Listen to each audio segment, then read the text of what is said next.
দাদা ভাই, তুমি কি জানো আজ স্কুলে কি হয়েছে? কি হয়েছে আমার রানী? নিশ্চয়ই তুমি মজার কোনো কাণ্ড ঘটিয়েছো। আরে ধুর, আমাদের অঙ্ক স্যার না আজ ক্লাসে একটা অঙ্ক দিলেন। অঙ্কটা এতটাই কঠিন ছিল যে আমি তো ভাবছিলাম আমার মাথা ফেটে যাবে। ওরে বাবা, এতটাই কঠিন ছিল? কি ছিল সেই অঙ্কে?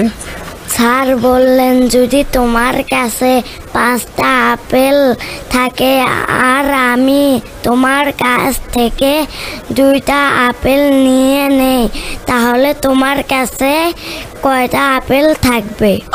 এটা তো খুব সোজা অঙ্ক, 3টা আপেল থাকবে, তাই না? দুধ দাদা ভাই, এটা তো ভুল। আমার কাছে একটাও আপেল ছিল না। স্যারকে তাই বললাম, স্যার আমার কাছে তো আপেলই নেই, তাহলে আপনি কোথা থেকে নেবেন? স্যার তো অবাক হয়ে গেলেন, আর আমি তো ভাবছিলাম আমার পেটে ব্যথা হয়ে যাবে হাসতে হাসতে।